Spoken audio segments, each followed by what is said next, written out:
So we're here to preview the Premiership weekend.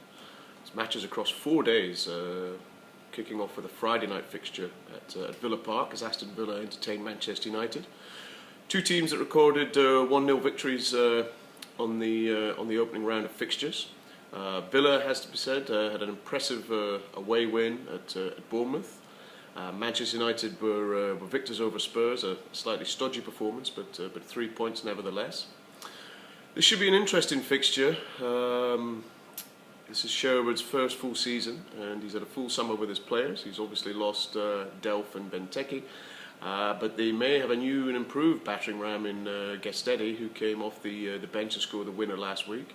Not sure whether he will start tonight. Both Carlos Gil and Jack Grealish are probably unlikely to start. For Manchester United, I guess the biggest thing for Van Gaal is whether Schweinsteiger is fit enough to start now. Looks like De Gea will miss out again. So if Romero continues in goal, you can probably expect Villa to try and put a lot of crosses into the box and see how he goes with that. Other than that, it's really a case of how Van Gaal fits and assembles his veritable smorgasbord of talent. Villa are at home, but Manchester United, I think, should have too much for them. Wayne Rooney's got a lot of goals against Villa in the past, and I wouldn't be surprised if he gets another one. We'll take United to win by the odd goal, 2-1. Next up is the early kick-off on Saturday, which sees Everton travel to the south coast to St Mary's to play Southampton.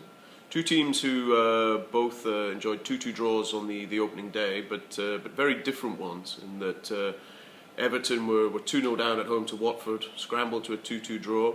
But Southampton played out a pretty entertaining match at St James's Park with Newcastle, and will have, I think, taken plenty of heart from that.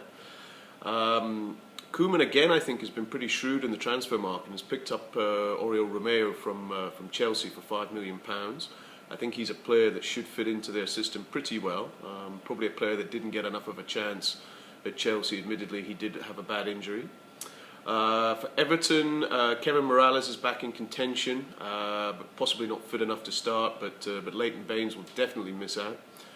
I think Southampton should be hitting the ground running here. They've had the warm-up of the Europa League matches, and we'll take them to be comfortable 2-0 winners at home. Now, it's only August, but next up is a veritable relegation six-pointer by the looks of things, with Sunderland entertaining Norwich. Sunderland had a very, very poor outing at Leicester in the first week, beaten 4-2 there. Dick Advocat said he was scared by the performance, which I think in turn will scare a lot of their supporters. Norwich felt aggrieved with some of the refereeing decisions in their home defeat to Crystal Palace, but nevertheless it's a sign that they're in for a long, hard season. I think they'll be looking to the goals of Cameron Jerome, but the problem is that he has found that commodity a little bit harder in the top division. Sunderland will be without Adam Johnson, who's out for probably at least 2 months with a serious shoulder injury. But they'll be looking for a new signing Mvia to try and drag them up by the bootstraps. These home fixtures, certainly against the teams they would expect to be at the lower end of the division, are going to be crucial for them. And I think that with Jermaine Defoe fit up front, I think they will have too much firepower for Norwich, and we'll take Sunderland to be home winners 2-1. Next up, we move over to Wales, where Swansea City, fresh from their point at Stamford Bridge last week, will be entertaining Newcastle United, now under the stewardship of Steve McLaren. Swansea, I think, have a lot of cause for optimism this season. Yet again, they seem to be able to move on their strikers, Wilfred Bonney last year, and bring somebody else in and still continue to find goals. They're playing some excellent football, some very good players, particularly in midfield with the likes of Sigurdsson. Newcastle also will have some renewed optimism. They played out a pretty entertaining game with Southampton last week. Wijnaldum made his debut in midfield and looked excellent. And possibly McLaren might be the person to finally bring out the best in Gabriel Oberton, who provided the cross for his goal. Newcastle, however, typically don't tend to travel too well, and I think Swansea will be on a high after their performance last weekend, and we'll take Swansea again to win by the odd goal, 2-1. Next, we move over to White Hart Lane, where Spurs will be entertaining Stoke, and as the symmetry continues, both sides lost their opening fixtures 1-0. Spurs away to Manchester United and Stoke at home to Liverpool. But it's interesting how times have changed. If you told me this week that one of these two teams had signed Sheridan Shaqiri, I don't think anyone would have said it was Stoke that would have been the likely home for the player. It's a real transfer coup for Stoke. I think Stoke are in an interesting place where Mark Hughes is trying to make signings, with the likes of Bojan last year as well, to take the club to the next level. It can be tricky, but certainly a very, very interesting signing for Stoke. Spurs, they've been very quiet in the transfer market, but they do have a settled team, and they did play some excellent stuff at White Hart Lane last season. Stoke probably feel a little bit hard done by not to have got at least a point against Liverpool. Certainly it was a decent performance, but things sometimes a little bit harder from them away from home. We'll take Spurs to win this one 1-0. Next we go to newly promoted Watford, who entertain West Brom. Watford, who will feel probably pretty hard done by that they only got a point at Goodison last weekend. West Brom were soundly beaten by Manchester City, which is no real disgrace, but Tony Pulis did admit that he got his tactics wrong. He was very keen to play Lambert and Berahino together and left themselves light in midfield. He also has his new record signing, Rondon, the Colombian forward, which he has to now try and cram into his side. He's possibly not ready for a start yet, and there will probably be a period of settling in for the player. Watford, however, look decent, and they look, of the sides that have come up, possibly the best equipped to deal with the division. They have some pace, they look to have some good attacking options, and I think they should be good enough for a home win. West Brom, as I say, were heavily beaten last week and maybe finding it a little bit hard to find some rhythm, so we'll take Watford to win 2-0. Next we move to the East End of London, the Bowling Ground, where West Ham will be entertaining Leicester City. Both teams enjoyed excellent opening day wins. West Ham with a probable victory at the Emirates, 2-0, but an excellent performance. And the name on everybody's lips is Reece Oxford, a 16-year-old who was absolutely superb last Sunday. Snuffed out Mesut Ozil completely. They have the new signing, the playmaker Payet, who looks a very, very good player for them as well. And I think that the fans, whilst probably I think pretty tough on Sam Allardyce, look to be getting the attacking football that they've been craving under Bilic.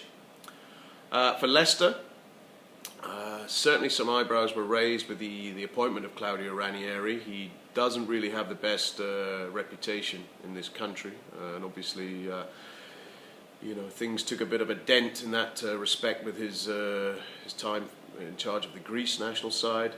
But they hit the ground running against Sunderland and look to be carrying on the good work from last season. And typically, when you look down the fixture list and look at West Ham versus Leicester, it's not one that would really take your fancy. But I have a feeling this might be one of the better games on Saturday. Two teams who I think will look to attack.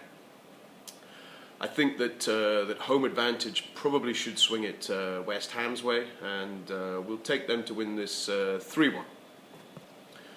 Moving on to Sunday, we kick off with a fascinating tie at Selhurst Park, where Crystal Palace will entertain Arsenal. This is a Palace side buoyed as ever at Selhurst by an opening day victory at Carrow Road, where they ran out 3-1 winners against Norwich. And they'll be facing an Arsenal team looking to bounce back after a woeful performance at home to West Ham, dispelling a lot of the optimism around the Emirates. This is a very, very attractive looking Palace team now, with the likes of Zaha, Punchin and new signing Caballé in midfield. There's creativity and pace in there. It's a good team that Pardew is putting together now. Arsenal, of course, are a formidable unit, and whilst Cech had a debut for them in the league to forget, there's no doubt that over the course of the season he will provide an upgrade in goal. This should be an entertaining fixture with two teams looking to attack. I think the home advantage for Palace may just cancel out Arsenal's extra quality, and the Eagles should be good enough for a point, 1-1. And then moving on to the big one at the Etihad, and the late kick-off on Sunday as Manchester City entertain the champions Chelsea. This is, well, it's only August, but this is potentially a very, very big game, given that that Chelsea dropped points to Swansea last weekend. If City were to win here and open up a 5-point gap, that's not to be sniffed at. That's certainly a decent head start to take into the final 36 games of the season. I think Manchester City's lineup, with the exception of the possibility of Kevin De Bruyne coming in, looks pretty settled now. I think we know that Aguero will be the spearhead. I think he's probably fit to start on Sunday. And then we'll have David Silva and Sterling playing in behind, with one of either Nasri and Jesus Navas. And then Yaya will sit in the slightly deeper role alongside one of either Fernando or Fernandinho. So I think we look like City are reverting to a 4-2-3-1, whereas they played 4-4-2 a little bit last season. They do, of course, have the option to play with Wilfried Bony. Chelsea, I think the concern for Chelsea fans is that the team looks very, very leggy, which was the same as the second half of last season, where there just didn't seem to be any gas in the tank. Now, maybe this is a result of a hard pre-season and we'll see the fruits later, or it may be the result of a lot of travelling over the summer. Either way, Jose Mourinho needs to find a better performance from his team, and quickly. You'd like to see Diego Costa back amongst the goals. They'll obviously be missing Thibaut Courtois, who is suspended, so Asmir Begovic will get a start. I think this is a tricky tie for Chelsea. I think City have their tails up. Yaya looks in the mood, as does David Silva, and Sterling's slotting in nicely. I think this will be a tight game.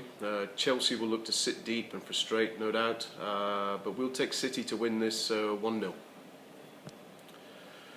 The final match in this round takes us to Anfield on Monday night, where Liverpool will be entertaining new boys Bournemouth.